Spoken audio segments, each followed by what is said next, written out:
Hi, this is Patsy with a Z. Welcome to Joy on Paper Live, a program for writers and those who dream of writing, and for everyone who wants to know the story behind the book. And boy, oh boy, somebody who can tell you a story behind a lot of books because she's written a lot is the New York Times bestselling author Jennifer Probst.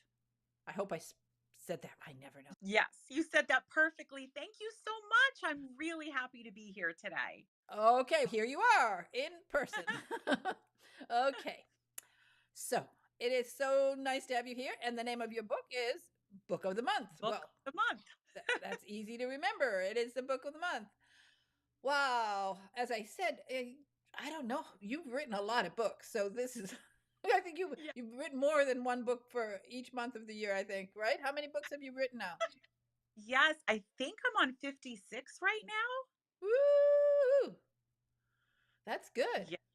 That's Yes, good. it's amazing. When I was young and I dreamed about doing this, I just can't believe that I actually have all these stories behind me. And I think what's even more wonderful is I have more to write. I just never seem to run out of ideas. That's good. That's good. You need it because the oldest guest on my show was we celebrated her 100th birthday Oh, how and she's wonderful. still writing.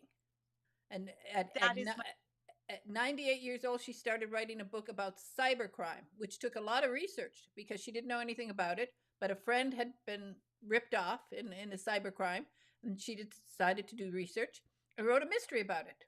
Eugenia Lovett West, 100 years old. So Oh, I just love that story. So you got a lot of years ahead of you. Oh, I just love books. And with 56 books, you have to think of a lot of things to write all of the in the beginning of the book. But what I was really impressed with, you had a quote from Lord Byron. No one ever quotes Lord Byron. And I thought, Oh, that is nice. I like that. Why did you select that? I loved it because I have a master's in English lit. And so we did study a lot of poetry. And at first, poetry was not my thing. But I soon came to really find there's a lot of beauty there. And they teach you about the power of words because each one has to be a mighty word to work. And Book of the Month takes place in the Outer Banks. And so there's wild horses, and I'm a huge animal lover. I put animals in all of my books. And when I went to see the wild horses and I was searching, this quote came up and it just fit so perfectly that kind of wild beauty. And I just thought it was a beautiful quote for the book. It is just perfect. Do you want to read it? You want me to read it? Oh, can you read it for me? Yeah, I will try. I will try. With flowing tail and flying mane, wide nostrils never stretched by pain, mouth bloodless to bit or rein, and feet that iron never shod, and flanks unscarred by spur or rod, 1,000 horses, wild and free, like waves that follow o'er the sea, come thickly thunder on. Isn't that Oh, beautiful? I love the way you did that. See, I knew you needed to read that poem. You have a beautiful voice. Yes, it just makes you feel that is how you feel when you first see the wild horses. There's such a limited number out there. We're in offices with all this tech, and when we step out into nature and watching those wild horses, and they are such limited in numbers now, once I started researching it, it was just the poem just made you realize how free and wild some things are, and that's the way they should be. Exactly. I just loved it. I thought, oh, absolute perfection. Thank you. So, it, authors do spend time thinking of what to put at the beginning of a book, what to set the tone. And I think this is one of the best selections I've ever seen in the beginning of a book. That means so much to me because even when I was young, what I would do with a book, it was like a wrapped present. I would study the cover first and then I'd flip it over and when I would read everything on the back cover. And then almost with a beating heart, I would start with the very first pages. I would read the copyright and then I my favorite was to read exactly what you said, knowing that an author chose a quote or a segment or a paragraph or something with a dedication, that to me set the tone of the book. And then I knew that the story would begin. So honestly, all of my books, I put a lot of thought into the beginning of that, from a dedication to a quote to a preface. Yeah. Yeah, I could tell that you did, and that's why I wanted to highlight it because so many authors just don't bother. So right away, I'm a little wary of them. I feel that you should make the effort to find something to Yes. set the tone. Or Yeah. sometimes I love when people have a nice dedication. Now you've had 56 books. I don't know. You're running out of people to dedicate books to. Uh, I am starting to double up, and but the fun part is now I have enough books out there that I can reach out and surprise some people. It was like some acquaintances and friends, or people who authors, or people who just made a difference in the book. So that's a lot of fun. yeah, because otherwise you have to do your dogs, your cats. That's so true. And there have been dog dedications in there too. So it's just it's thoughtful, and I love it. I just love the way you laid it out. Idea, you'll have to explain the idea in a minute, but it is Yeah. cool. I love it. I love books about authors who are having some mental problems at the moment, and authors do have mental problems. So Yes. tell us Oh my about them. goodness, so many. Yeah, honestly, this was such a fun book to write because I got to tap into, there's a lot of research in books with career, and this one was the easiest one because all I had to do was unearth a couple of different things and then spin it with some fiction as a writer. But basically, I thought it would be fun to explore the idea of a writer who wrote her first book from an experience of being heartbroken. And the book went viral, and the book was picked as book of the month, like a Reese's book club, and fans and readers all over the world loved it, and they're going to make a movie out of it, and this breaks her out. And then she writes three other books after that, but each one tanks, and none of her readers want to talk about anything new. They're only interested in that first book. And as a writer, I know sometimes that fans have said, oh, certain fan favorite books. And I know that some of my newer books I feel are even better, but they're just not connecting the way some of the original ones were. Or even though you think it's a better story, the fans only want to talk about one. So I thought it would be so much fun to have this heroine as my main character.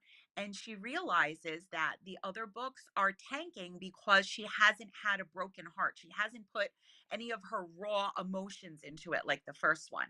So she decides to go visit her sister in the Outer Banks, and she decides that she needs to find somebody to have this passionate love affair with and completely break her heart and annihilate her so she can bring back all of those emotions, put it back on the page, and write another bestseller. Okay, good idea. Just what you need. This is real research. Yes. Yes, exactly.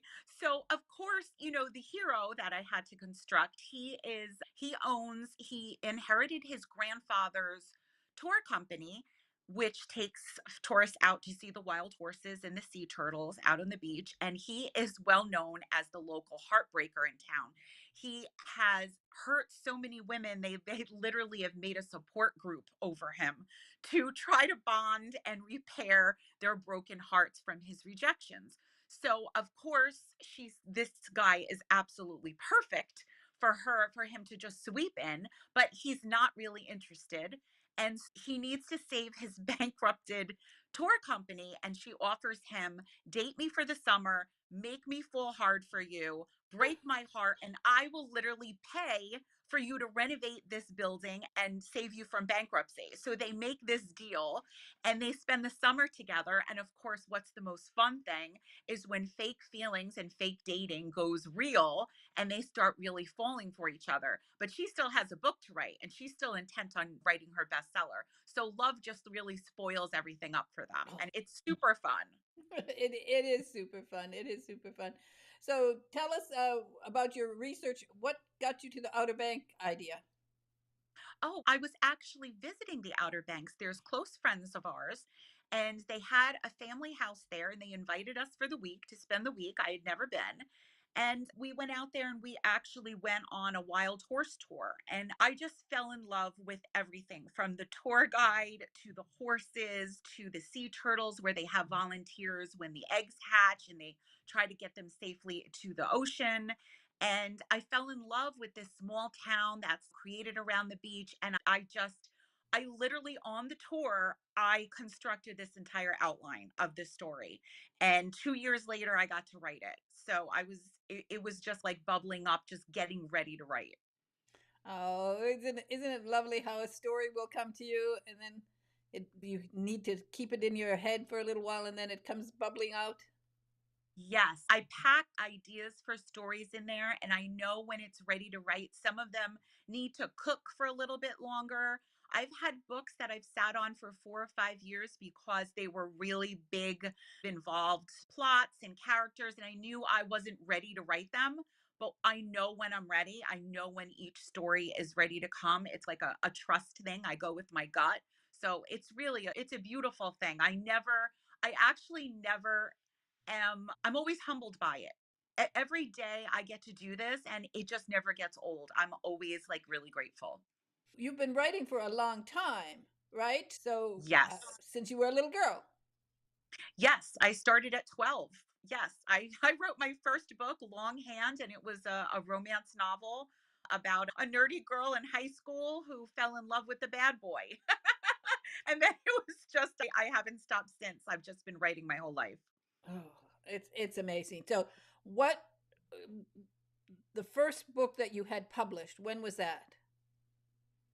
My first book that I got published was at 30 years old.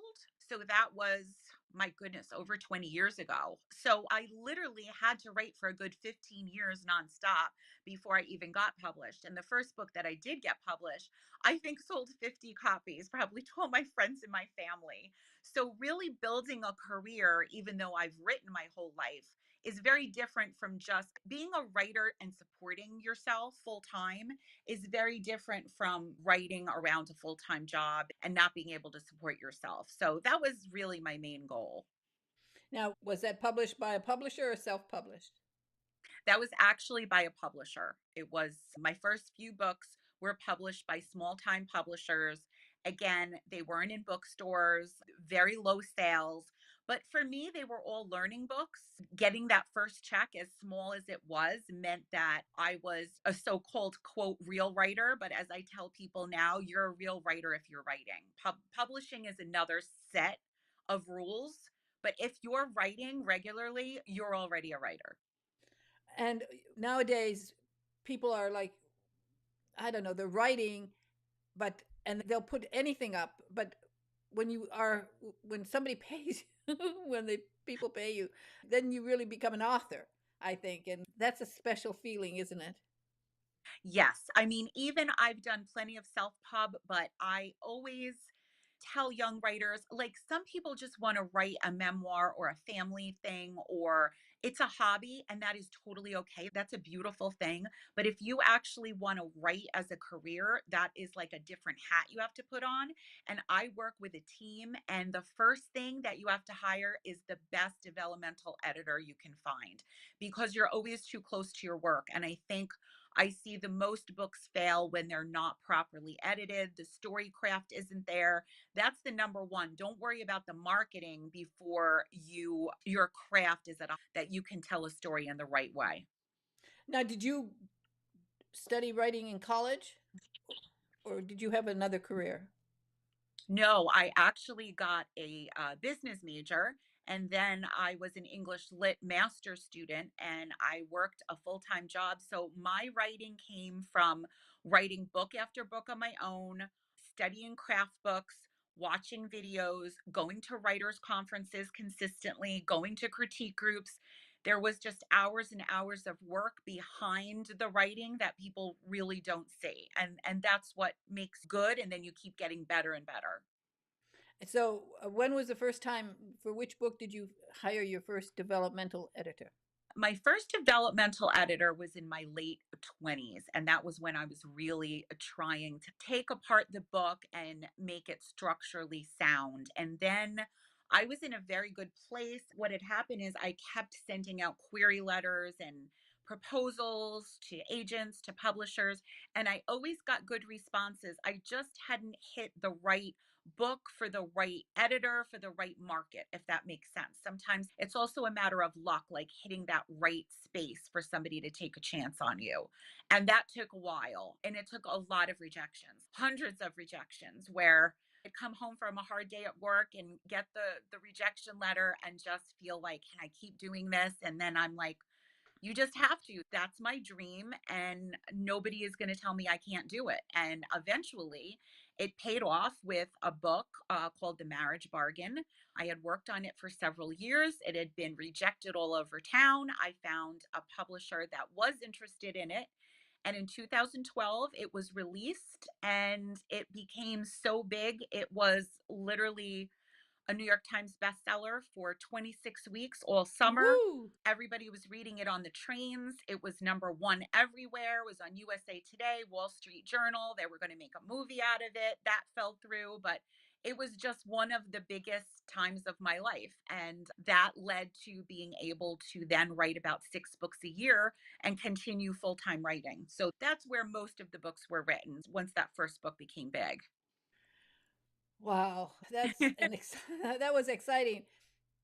So Yeah, it was when like a lottery ticket, I say. But what was so wonderful about it is knowing all of the years and all of the hard work that you did that nobody was watching, all the effort you put into.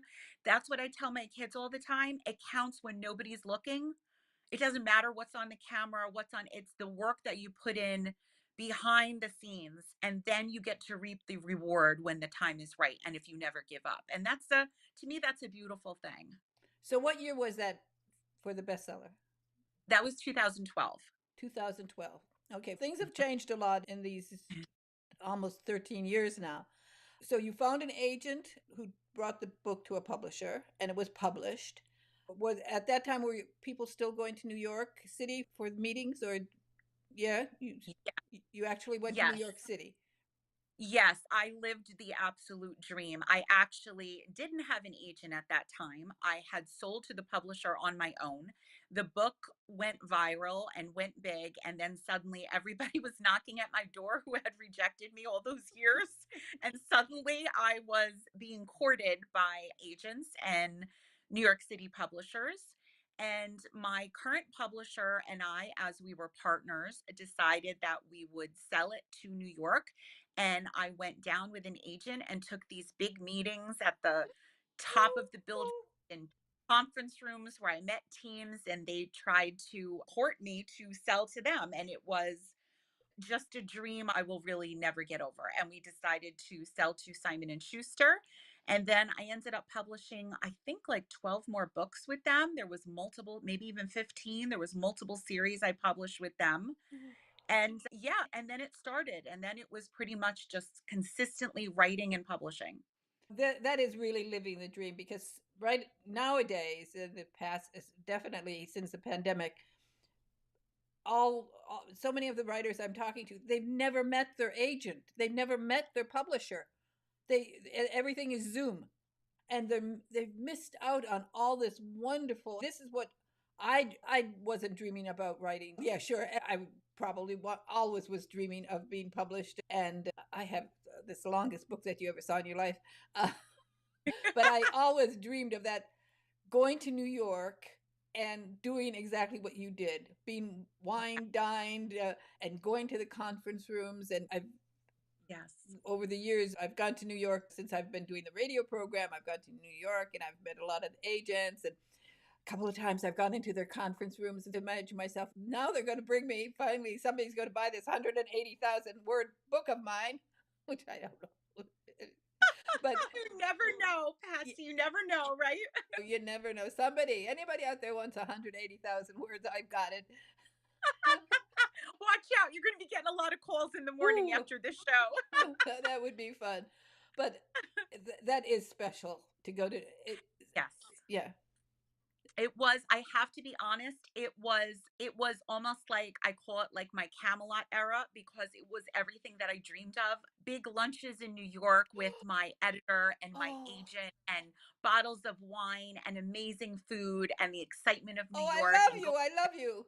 yes, and going in the conference room and seeing your book out and meeting with the entire team and having pastries in there and you felt like $1,000,000. You felt like you've made it. There it was a very special time and I was so lucky to be able to have lived in that time. Exactly, because really, just a few years later, starting about 2018, they stopped doing these things.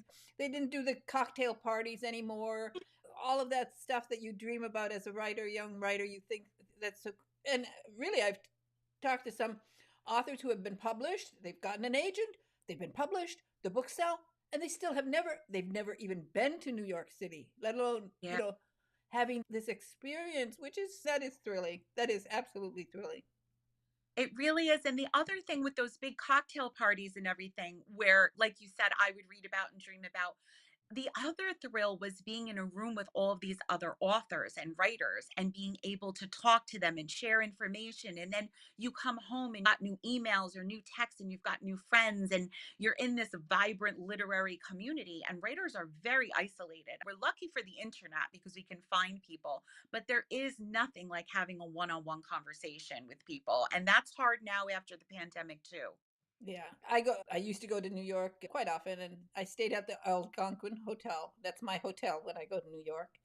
But it is absolutely fantastic that you got to live that dream. I don't know Yeah.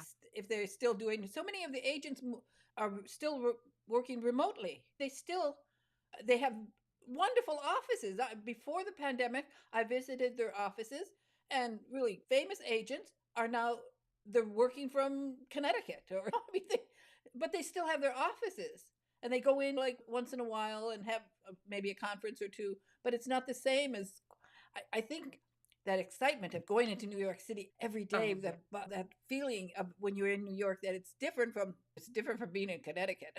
you know? It's different from anything. Coming from a New Yorker, even though I'm north of Manhattan, taking the train to Manhattan to meet your editor and publisher and be taken to lunch or it's so special. It's exactly what you said. I have to say I also they did a big book tour for me and a lot of other authors where oh, we were in 7 different cities like across the US and we were on the bus and we went bookstore after bookstore, state after state. Nobody does that anymore. I just no. can't that I got to experience that too, and that was a dream. That was a wild experience. It's yes, I'm so lucky. Oh, absolutely. Oh, to go on a book tour. Oh, fantastic, fantastic. Yeah. Tell us about your main character in Book of the Month. Tell us about Aspen and some interesting things that you've given her and some other problems that you've given her because you can't have a book without problems, right? Yes, exactly. Other than that, she is trying to ignore she's falling in love with the guy that she just needs to break up for to write her next bestseller. She's got a sister, and the big thing for her is their parents actually died when both of them were young in a plane crash. And so they're orphans, and her older sister is like a caretaker of her. And just diving into their relationship was really nice, especially the bond that they had, being that they were alone and they didn't have a mom and dad to guide them through some of their difficult relationships and times. I loved exploring that. That was a big thing. And also, you will see besides her that she has not just writing this book to be a bestseller, but she has a hobby of writing children's books and really fun kind of cartoon characters that she loves to do in her free time, but she doesn't think that it could actually be more than a hobby for her. And I think writers nowadays sometimes we get stuck in branding. Okay, we've written this type of book before, stay in your lane, and it's sometimes harder to do something completely different because you're worried the fans won't come with you. Having her struggle with that and finding so much happiness doing this side hobby and bringing that out and making that a leap for her to try something new, that was fun to write about. And writer, we're a little ridiculous. We have a leg in two worlds. I know my boys say all the time, it's almost like I'm not here sometimes. I'll just stumble outside from my fictional world.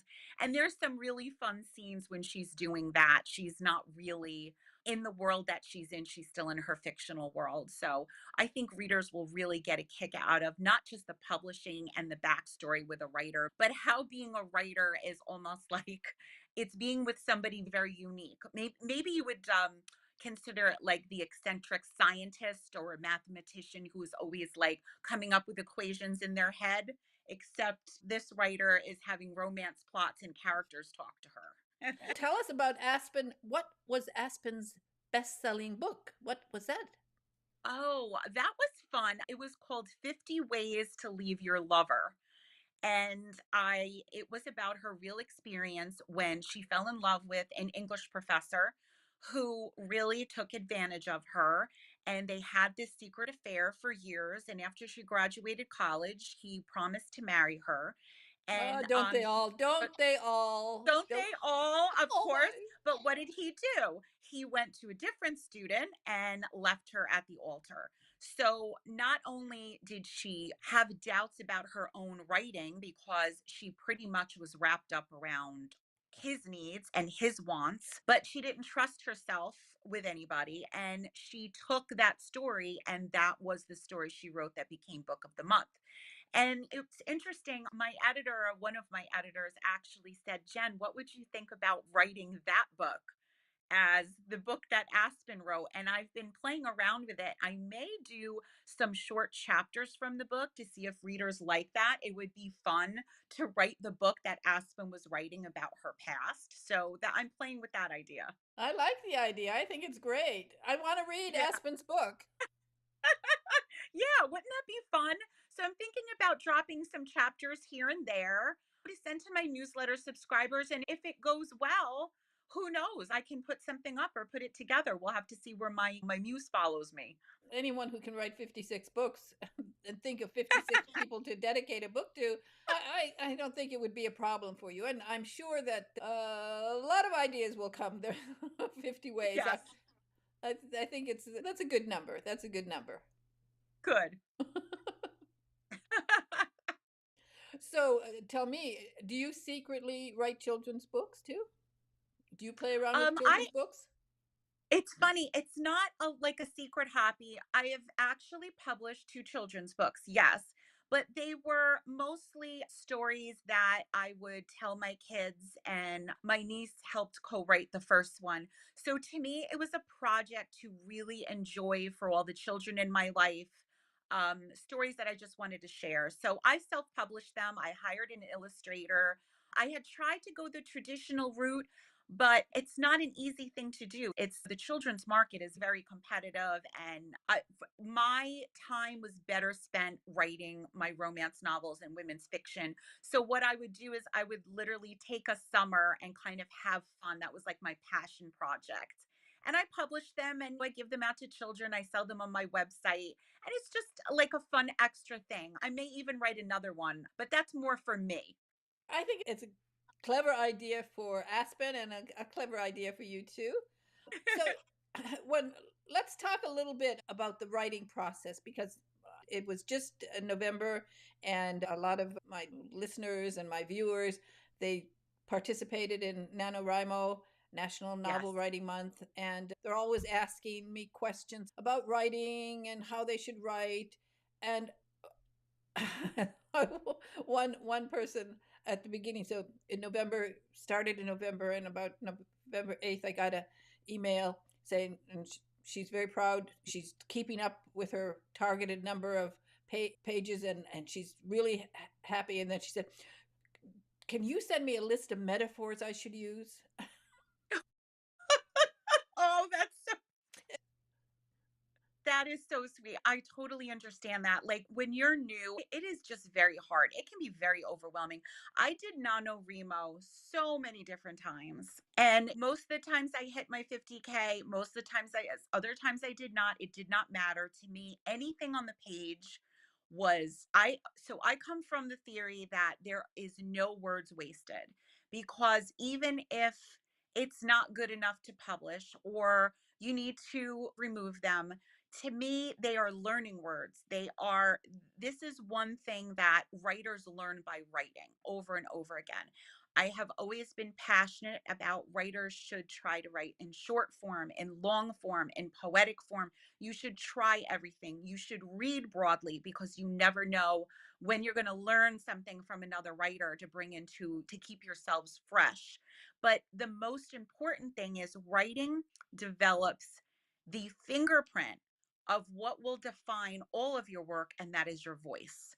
And a voice is something that is very unique that you have all for yourself. There is no two voices alike.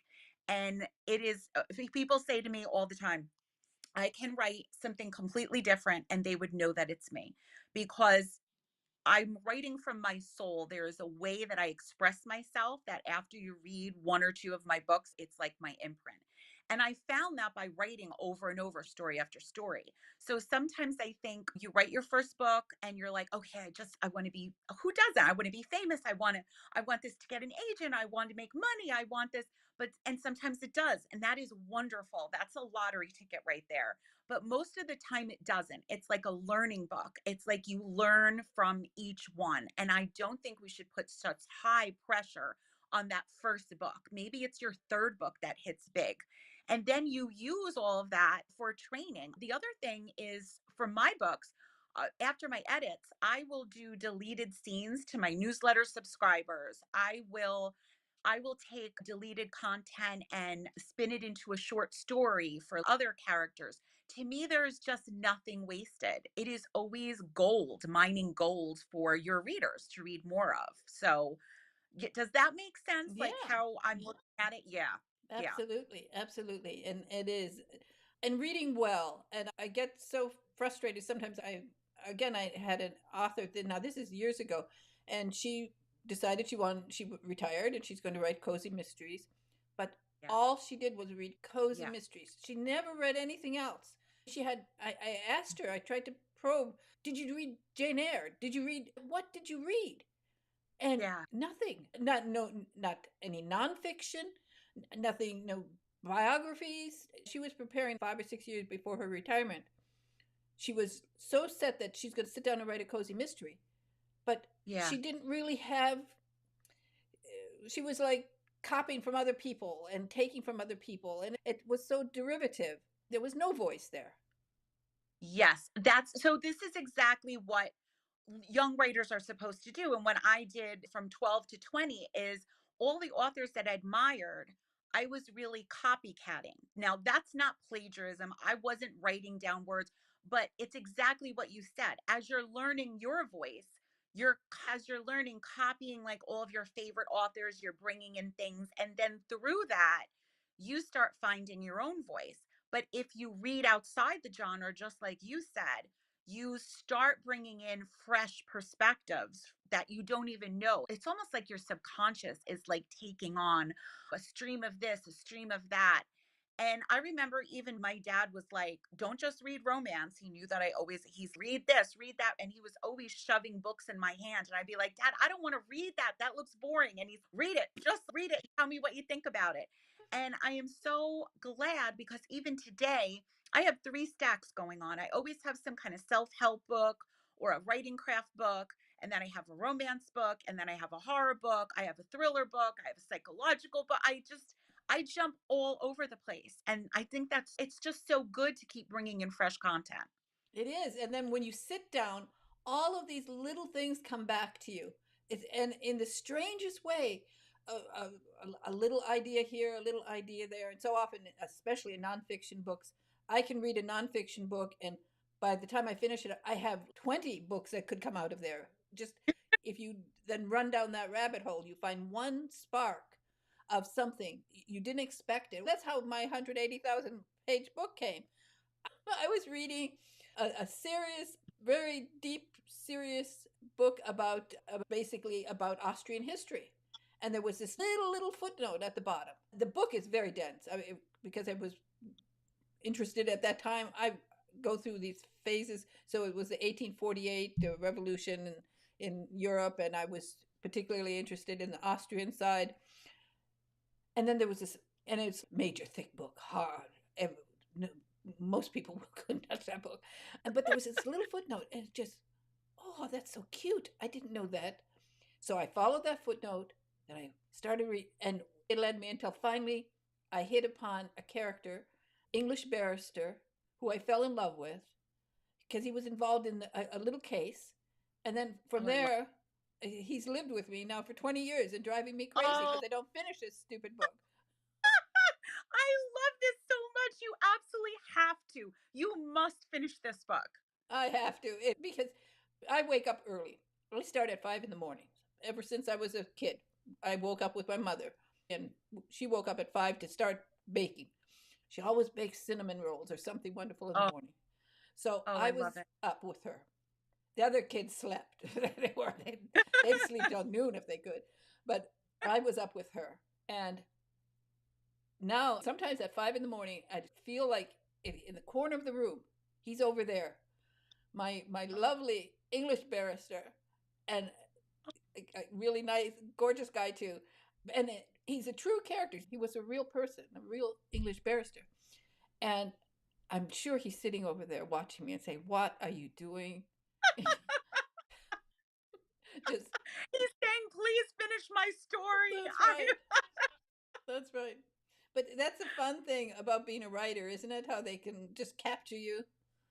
They Oh, can, it's amazing how they can jump on the page. I've had so many characters try to hijack my main story, and the only way I can get them to calm down is promise them their next book. I was going to say that. And with 56 books, you've got a lot of. Oh boy, if we could go in and examine your head. It would be a very scary yet dreamy place to be. Yeah, exactly, exactly. Isn't it? That's what's so much fun. That's why I talk about it as joy on paper. The joy of writing it, the joy of reading it, Yes. and also that joy of discovery. I absolutely joy on paper just is like the perfect terminology for any writer. It is exactly true. Yeah, and it is funny that over the years, as I said, I've been doing this for 9.5 years now, and so often an author will use that word just as they're talking about their story, how they wrote it. They'll say, "It was such a joy. Oh, this Yeah. was such a joy," and that's exactly it. Can't have a favorite baby out of 56, but in this book, also you had to develop some interesting characters there. Yes. That's fascinating. The and based on some of the real characters you met there. So tell us about that. This is a very funny story. The main characters are Aspen and Brick. And of course, I talked about Aspen's sister Sierra, but when I was writing this with my editor, we it was a standalone book. There that was going to be it. It was a standalone. I was not under contract for anything else. And I'm writing this scene with Brick, and all of a sudden, there's this knock at his door, and this absolutely gorgeous red haired guy comes in, all tousled, but in designer Mhm. clothes, and drops his bag and basically says, "I just got out of jail. Can I hang with you?" And I'm like, "Oh my God, who is this guy?" Ended up being my hero's best friend, just literally walked on the stage, and he kept popping up in my scenes. And at first I thought, okay, he's just a fun secondary character to round out the book and bring some humor. And then I became absolutely fascinated with his backstory, and I kept thinking, was he in jail? What happened to him? And then the craziest thing happened. I realized halfway through the book that Sierra, the sister, had actually had a one night stand with him 5 years ago. And they got introduced at the end of the book, finally, in the bar. And she pretended not to know him. And it was this big secret. And I got to the end of the book, and my editor called me up, my publisher, and she said, "Jen, what's going on with Kate and Sierra? They slept together? What's happened?" And I said, "I don't know." So she said, "You're going to write the second book." And I said, "I didn't plan on writing a second book." And she says, "I absolutely need to know, and the readers are going to know what happened." And so she literally sent me a contract for book two, and she says, "Start writing it." Well, So out of nothing, that's what it's so amazing. It's always just a surprising journey. And I am literally almost done with that book. And that the second book, it's called The Reluctant Flirt, and it's Sierra and Kane's story. And that's going to be coming out in July. Oh, oh, first of all, I hope all my viewers realize that Jen is talking about these characters as real people. To her, they are real. Yes. Yes, they do. I cannot control them. They come in. I'm not a plotter type of writer. I know writers talk about two different ways, like showing up for the story and being more of like an organic pantser, they call it, or a plotter, where they like to know every scene and every hook and and there's no right or wrong. I've always been a pantser. I find it a little bit longer and maybe a harder journey because I never know what's going to happen next. And so I have to be extremely flexible when a character like Kane walks in and like blows my schedule, my writing schedule, but that's where the fun lies too. Yeah, well, you never know who's going to be knocking at your door. And it's so much fun. It's just so much fun. You are delightful, absolutely delightful. And it was so wonderful to hear about your lovely experience in New York City with real agents and real publishers. And I'm sorry for the authors who won't experience that anymore because of all of this nonsense that we don't do things. But I know. Fingers crossed that maybe one day though they'll bring back those amazing lunches and we never know, right? oh, the amazing lunches. Oh, the cocktail parties. Oh, now, Yes, in the cocktail. I love cocktail parties. Oh, I love cocktail parties. Before I let you go, what's your favorite fan experience? Or what? Where have you met a fan that really stands out in your mind? I met somebody actually when I was signing, and she had traveled from Paris to meet me. And she had every single one of my book in a suitcase, and she had a big No, gift bag filled with things for me, and and a beautiful written card expressing all the things that I meant to her in her life and how I changed her life. And as soon as she met me, she started sobbing. And I came over and we hugged and we cried. And I just can't believe that something like that happened. That's when I was 12. I remember reading books from authors and thinking to myself, they changed my life and they're never going to know it. How I was so appreciative. And so in that moment, I got to know about that one reader who I've changed, and there's just nothing like that in the world. that is the most beautiful fan experience I've ever heard about. Oh, somebody coming from Yeah. Paris to see you. Now that is great. Absolutely. I can see why because you are a great writer. Oh my goodness. Oh my goodness. And so you've had two books so far this year, right? You published two, Yes. including A Wedding in Lake Como. Yes. Correct. My And we Italy didn't get books. to Yeah. talk about that. Now, that is also a wonderful book. And I spent a lot of time in Lake Como. I did work for an Italian bank, and they would have Oh, meetings in Lake Como at the Villa d'Este. So I know Lake Como very well.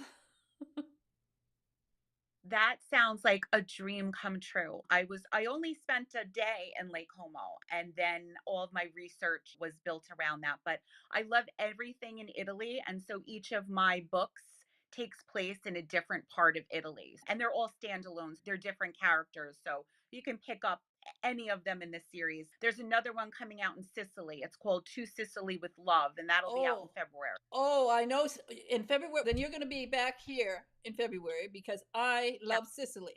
I spent Oh, good. Oh, let's do it. We can talk all things and Sicily. I love that idea. I would love to come back. I had so much fun talking with you and so much joy. Okay, that's great. Let's just show people your website for a minute. And here it is. Right? Is that right? Yep. Yes, jenniferprobst.com. Anybody who goes to it, you'll get a free book if you sign up for a newsletter. There's tons of bonus short stories. There's videos on there. And if you're a writer, I have a section just for writers where I do a lot of work with them. So that would be worth checking out. Oh, oh, thank you so much. You are absolutely fabulous. Jen, I get a thrill out of talking to you about books and about all about your brain. We're going to have to examine that brain with some okay. Remember Thank the you movie so with much. remember the movie with Raquel Welch where they make a miniature of her Yes, and she goes into the yes. brain, and we have to do Oh, that how to send somebody into that brain of yours. It's psychedelic. It's like a madhouse. it's a fun house. Oh, fun house. Yeah. Oh, sorry. I don't want to say madhouse. So psychedelic. You were right. Thank you again so much. You're just fabulous. Okay, Thank you so much. everybody, viewers, It's really an honor. get this book of the month. It is a book of the month. It will give you, and it's a wonderful gift book, wonderful for the holidays. This is a Yeah. perfect. Just send somebody a gift book, the book of the month. Thank you so much, Jennifer. Thank you. Thank you so much. You're fun. Bye bye now. Bye bye.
Turn the house